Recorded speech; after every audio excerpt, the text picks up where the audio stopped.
Sri Shukadeva Goswami continued to speak. Sri Shukadeva Goswami continued to speak. Evam Uktva, thus uttering, Saha Devarshihi, the greatest saintly person, Narada. Gataha, left that place. Narayana Ashramam, for his own ashrama, known as Narayana Ashrama. Nalakuvara, Manigriva, and Manigriva. Asato, remain there to become. Yamalarjuna, twin Arjuna trees. Translation. Shukadeva Goswami continued, having thus spoken, the great saint Devarshi Narada returned to his ashrama known as Narayana Ashrama, and Nalakuvara and Manigriva became twin Arjuna trees. We repeat. Shukadeva Goswami continued. Having thus spoken, the great saint Devarshi Narada returned to his ashram, known as Narayana Ashrama, and Nalakuvara and Manigriva became twin Arjuna trees. So, purport by His Divine Grace, A.C. Bhaktivedanta Swami, Srila Prabhupada, Ki Jai. Arjuna trees are still found in many forests, and their skin is used by cardiologists to prepare medicine for heart trouble.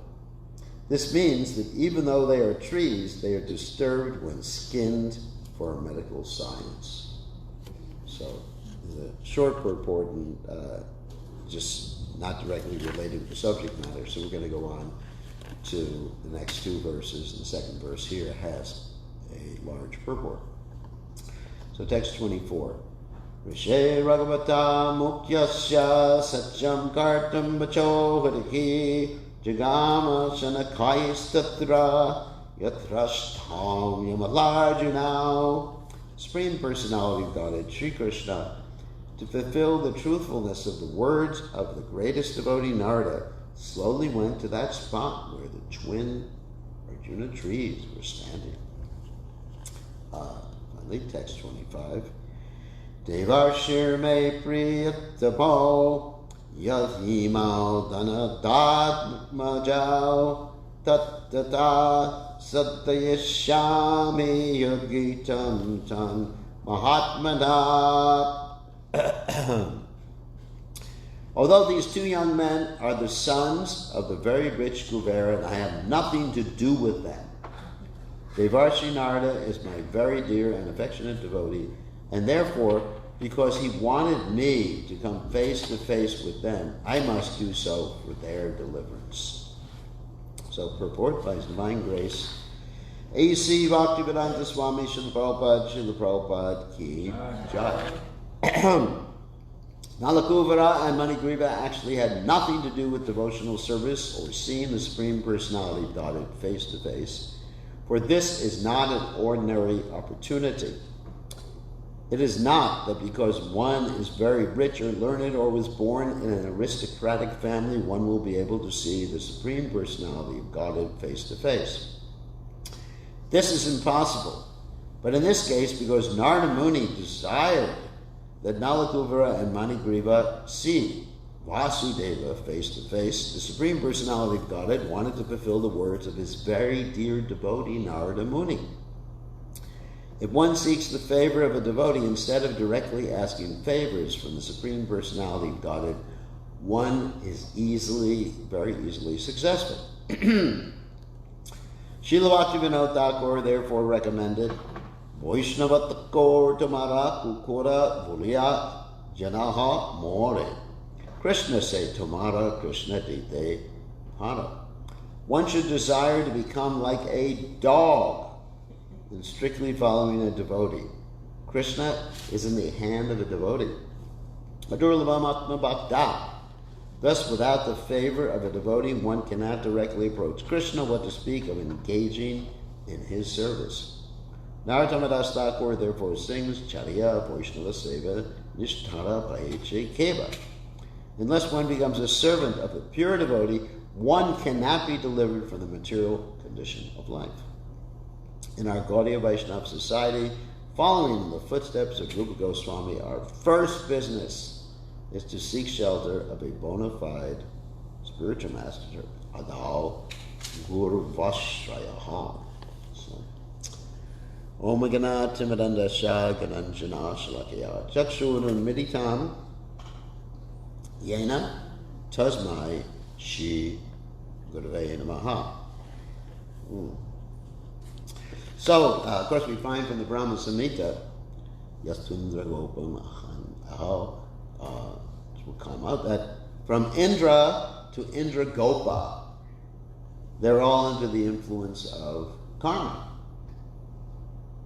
And of course, we know Indra's a devotee, so it's not, sometimes if he's a good devotee, it's not really under the influence of karma, but generally he's a sakama devotee. So anyway, so generally, people who are not generally, always people who are not connected to Krishna are under the influence of karma.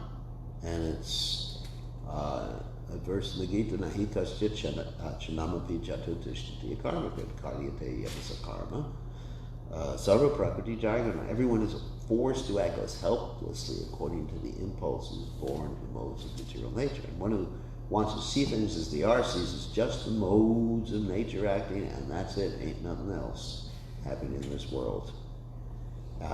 So, for those who are not serving Krishna, those who are not devotees, therefore you have the material energy controlling them, and Krishna doesn't directly deal with them.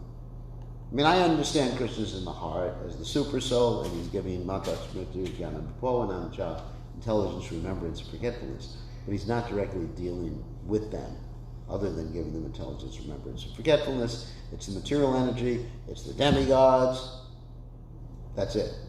That's it, boss, nothing else. Anyway, so when one is a devotee, what does it mean to be a devotee, actually? Of course, there's different varieties of devotees, but there's a statement of, one says, Krishna, from this day forward, I'm yours. Krishna takes care of you. But he will not be able to see Krishna face to face unless he or she is a pure devotee. That's true. I mean, Krishna's taking care of, if one just takes up the process of Krishna consciousness, Krishna's taking care of it. But you don't get to see Krishna face to face until you're an absolutely pure devotee of the Lord. Also, you don't get to do or offer things like bhoga to the Lord. What you get to do is offer bhoga to the pure devotee, and the pure devotee offers it to the Lord. Because Krishna says in the Gita, Bhaktimam abhijanati yavanyaschasmi tattvataha, that I am only known, not only by pure devotion, bhakti. And also there's the statement, Patram pushpam pulam toyam, yome bhakta parayachati. You could offer me a leaf, fruit, little water, but the qualification, the operative phrase is with love and devotion. So, and that love and devotion is defined by Rupa Goswami as Anyabi Lashita Shinyam Jnana Karma Navritam Anukulyena Krishnadushilanam Bhaktirutamam. That's what love and devotion means. There's an indirect definition and a direct definition given in that particular verse.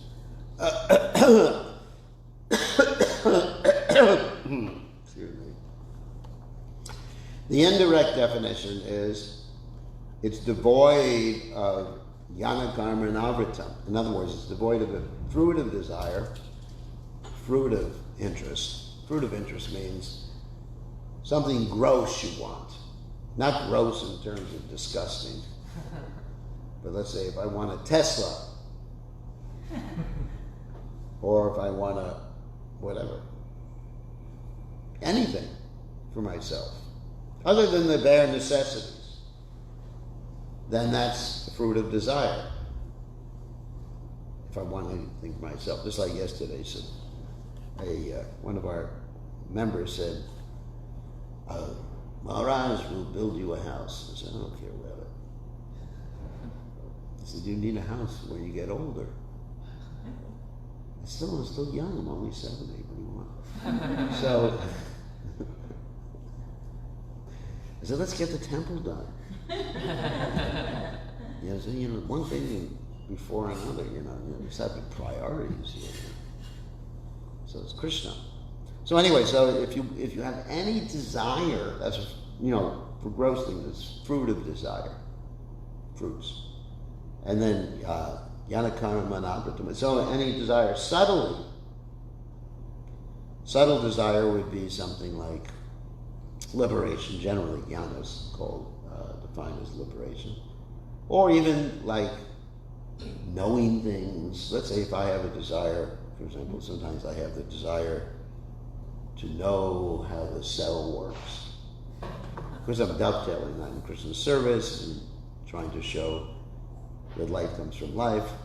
But, we can justify a lot of things too. We can justify a lot of our academic pursuits. It's like the other day, not the other day, several years ago, I was thinking of going hang gliding. How to justify it. And I was thinking maybe if I had a banner behind me saying, Chant Hare Krishna. We can justify, or we can attempt to justify any sort of desire. So anyway, so jnana, the achievement of wanting to learn more and more things about the material world. Of course, we have to learn something about the material world. In the Upanishad, it states, vidya avidya. One has to cultivate knowledge of a vidya in order to serve Krishna in this world. Because like Prabhupada had knowledge of this world, and he had knowledge, phenomenal and luminous knowledge, and knowledge, of course, of Krishna.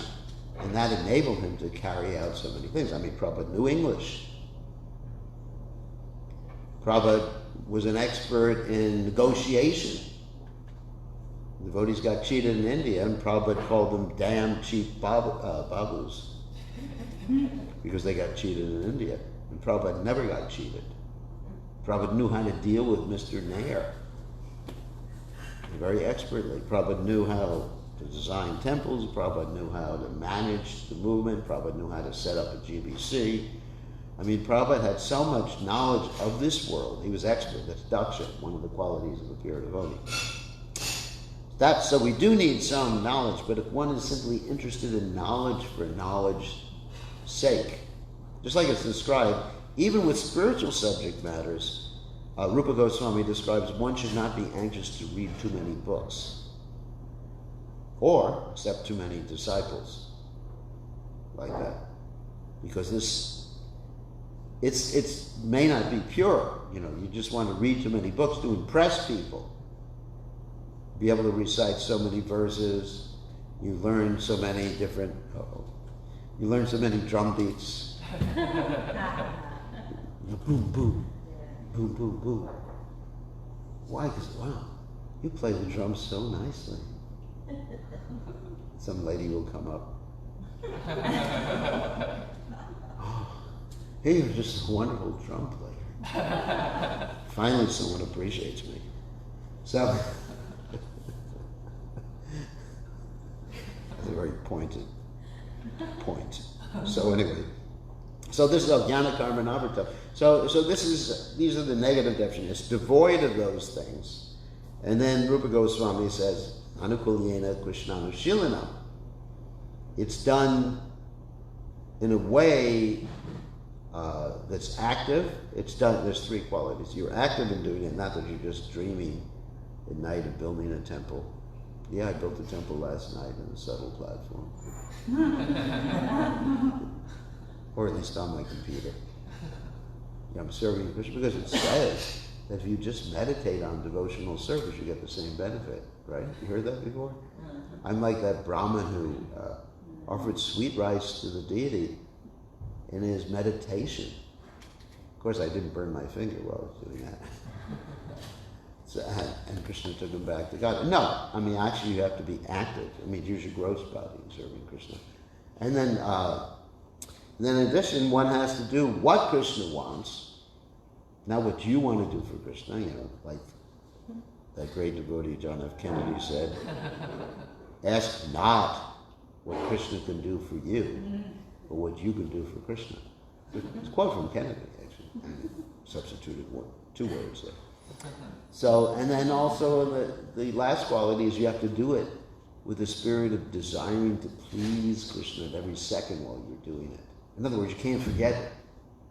Just like if you're building a temple or a hall or whatever, and you have to be thinking, this is for Krishna's pleasure. Every minute you have to be thinking. That's what Prabhupada was thinking. It's not that, sometimes we get into passion when we're doing something for Krishna, right? You're building something, like, we got to get it done. And because we're thinking, passion means we're thinking of the results for ourselves, that people will really admire me. It's the same thing as playing the drum, beep, beep, beep, beep.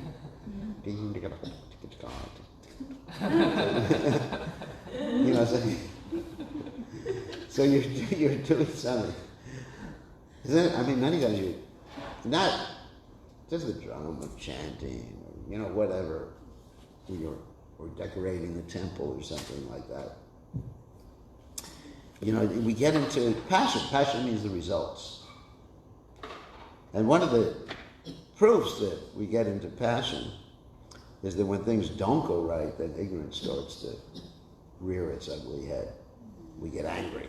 Ha!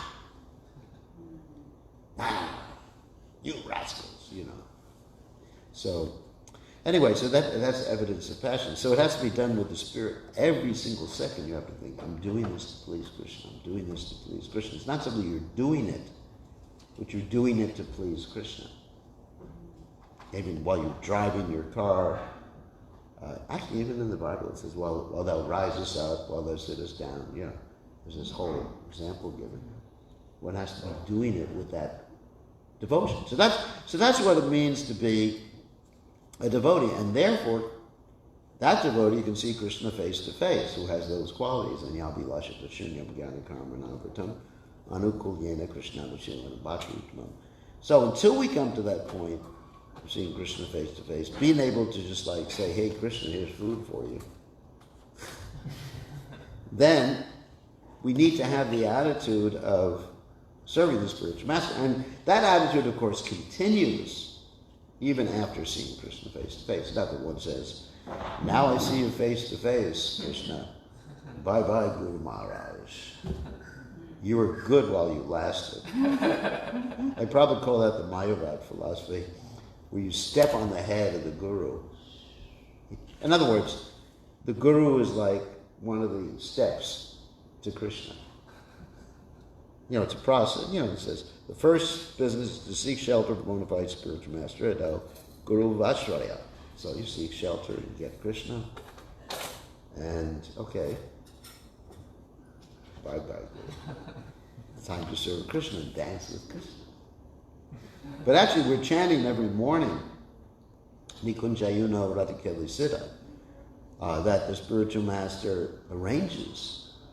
What does it mean, it arranges for the conjugal loving affairs of Radha and Krishna? It means that he arranges for our service in serving Radha and Krishna in the spiritual world, too. So like Prabhupada, he's arranging whatever. Of course, I'm probably not going to the spiritual world, but let's say hypothetically, he's probably arranging for me to be with the Amaraj. But anyway, that's another subject matter. So if I went to the spiritual world, Prabhupada would arrange for whatever I'm supposed to be doing there. Sweeping the floor or something like that. Whatever I'm supposed to be doing there. So the connection with the spiritual master, Janmay Prabhu said, is eternal. So one has to imbibe that spirit, because that's the spirit you got to have eternally. So, Prabhupada says here, unless one becomes a servant of the pure devotee, one can be delivered from the material condition of life. And then Prabhupada also says here, one should desire to become like a dog, and strictly following the devotee. So how does one come to that? The question is, how does one come to the consciousness of being like a dog in relationship to the spiritual master? Of course, Prabhupada also said, blind following and absurd inquiries are condemned. So it's not that blindly follow the Guru. So it's not like, the dog example is there, but metaphors can point you in the right direction, but they're not, all points in the metaphor are not exactly applicable. For example, like a dog doesn't mean you should, if you take that literally, it would be like you don't even walk on 2 feet anymore in front of the Guru. And you bow wow to the Guru. It's not bow down, you bow wow to the Guru instead of bow down. So you gotta be careful about taking metaphors too literally. Yeah. Because they're not, metaphors are to help us understand something, to point us in the right direction, not to actually give us every aspect of what they're referring to. Remember that. So, anyway, so therefore there is training, just like Drishta Prabhu was talking yesterday about the chastisement. Probably, what was it? Guru must always chastise and never praise. I'm like, oh my God. And the devotee sees this as, so what does that mean? It doesn't mean literally the Guru has to just like be yelling at the disciple all day long. Actually, there is that example that this devotee Surabhi Abhipaliyanta, he was the one who was in charge of the Vrindavan temple and also designing the Bombay temple. And when Prabhupada would come there, he would chastise him. And Prabhupada just explained, that's my duty to chastise you. So, but it's not that every devotee Prabhupada was actually chastised, at least externally, like with Shrutakirti Prabhu. Prabhupada basically didn't chastise him. Prabhupada was very soft with Shrutakirti Prabhu, and sometimes even joking with him. Prabhupada, one example is that Prabhupada looked at Shrutakirti Prabhu's feet. How many times is the Guru supposed to look at the disciple's feet? He looked at his feet and he said, oh, your mother must be very attractive. And Shrutakirti was thinking, what's Prabhupada talking about? And then Prabhupada explained, because you have nice looking feet, that means your mother must be attractive. So that's not exactly a chastisement. I mean, that's more like a friendly type of interaction. So the idea is the Guru does, because Shrutakirti Prabhu has the service attitude towards Prabhupada. Whatever he is, he has that service attitude towards Prabhupada. He was ready to do it. Prabhupada even called him at one time Shrutakirti Goswami, because he just, was just so surrendered. He was Prabhupada's favorite servant. So how does one imbibe, if you don't have that mood, how do you imbibe that? There has to be training, brahmachari, gurukula. And then the training that one gets, actually there's some illustrations of the type of training and obedience. It's called obedience school. It's like, sometimes if you have an unruly dog, you send them to obedience school. Or for example, the people who have the people who are blind, and they have these dogs that help them, and they're blind. They have to go to school first. Did you know that? Dogs. It's not that the dog pops out of his mother's womb and says, I want to take care of blind people. So that he has to, all sorts of training. Or the police dogs, they have to go, there's literally a school where they get trained up in obedience. Of course, nowadays, people have these emotional dogs.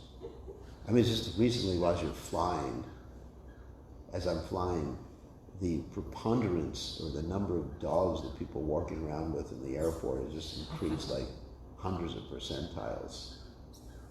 Emotional support dogs.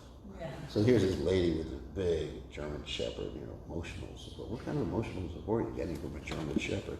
So anyway, even the dogs need training. I remember the early days of the movement, and Locha Peru will verify this, that every second it was drilled into our little heads that everything's done for Prabhupada's pleasure, isn't it? Every second. It was just like everything. There's letters coming every day. What's Prabhupada say? Okay.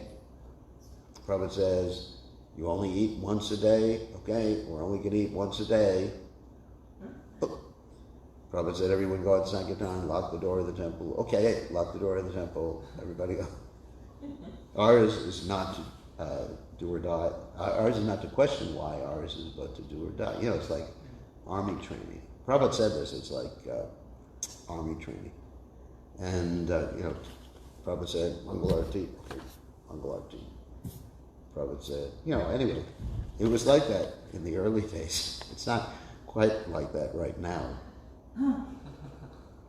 But unfortunately, it's not like that. And that was really the source of the energy the devotees had to spread the Krishna consciousness movement, because we had that Ekha Kuranandana, that one point of determination to please His divine grace to the Prabhupada. We had that training. Actually, we were trained up like that.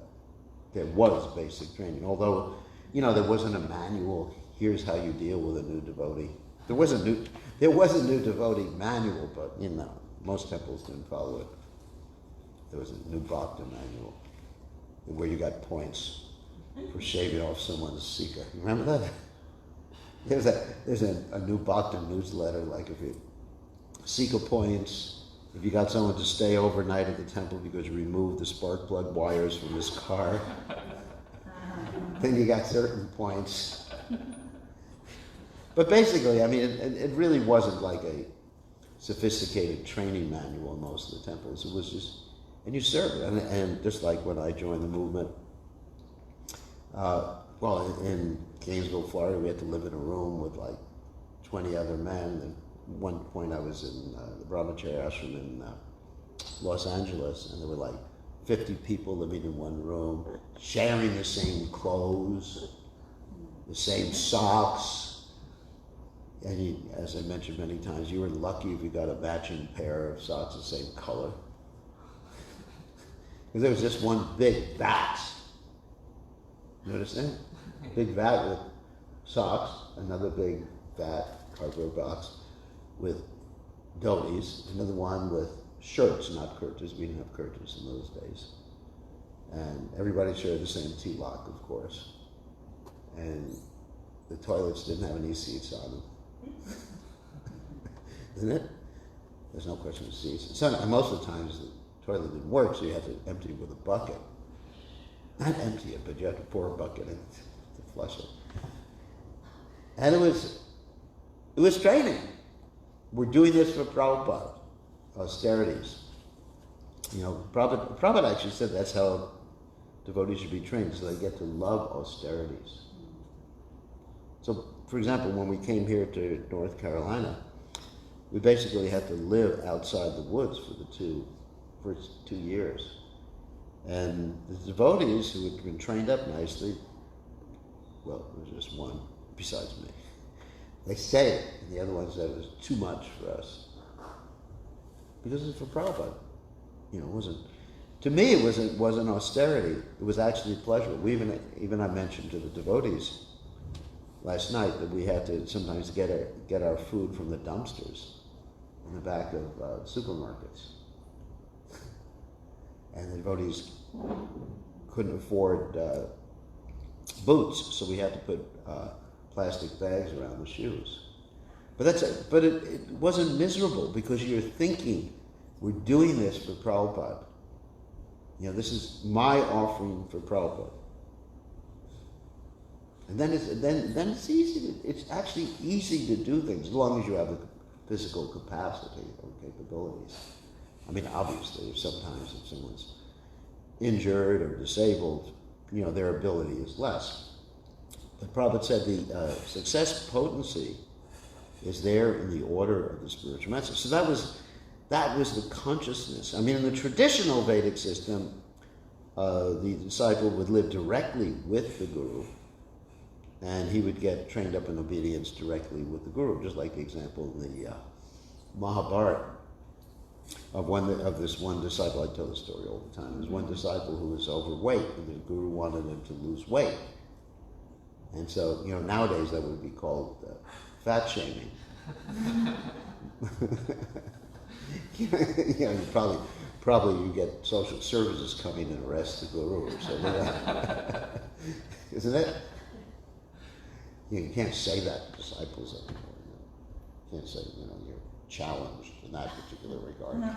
So this guru, he thought, for the good of the disciple. He's doing it for the good of the disciple, not for his own meanness. He's not trying to shame anybody. So he tells this is in the Mahabharata story, he tells the disciple, you go out and take care of the cows. And the disciple kept gaining weight. And then, because the disciple was taking advantage of, while he was out taking care of the cows, he was begging. This is great, I'm outside all day long, don't have to just wait for the guru to tell me to take prasadam. So, and then the guru says, and when he saw that, he said, don't you understand? You're supposed to offer to me first, whatever you beg. And so the disciple went out, but second time, he was offering for the first begging to the guru, the second begging he offered to himself. So there was still a problem, and then the guru chastised him again. Everything has to be offered to the guru. You can't take anything unless I give you permission. And then he was just like drinking the milk from the cows that he was taking care of. And the guru says, you can't do that. It's meant for the calf. Then he was drinking the froth from the cow's teeth. It's just like, the guru says, you can't do that either. Don't put anything in your mouth until I give you permission. And finally, the poor guy gets so hungry, he sees some leaves and he just stuffs them in his mouth. And he goes blind and he falls into a ditch. And the guru sends his guys out, and the guru says, well, you should worship the Ashwini Kumars to get rid of your blindness. Somehow or other he didn't take the disciple out of the ditch. That's really obedience training. And so the Ashwini Kumars come, and the Heavenly Society doctors, and they give this guy a cake. They say, eat the cake, it'll give you your sight back. And he says, he passes the test. He says, I'm not eating the cake without my guru's permission. I'm not supposed to put anything in my mouth without my guru's permission. And they said, we bless you. Gets his sight back, gets blessed by the guru. He said, now you're ready to go out in the world and get married. So even for people getting married, that was their training. It's interesting, isn't it? So we don't do that nowadays. But Prabhupada said traditionally, the disciple, before he eats, has to be called by the guru, right? And he's not called. If the guru forgets, he doesn't eat. Even if the guru just forgets, I was playing on my computer, so I forgot today. All right, time to end. On that happy note.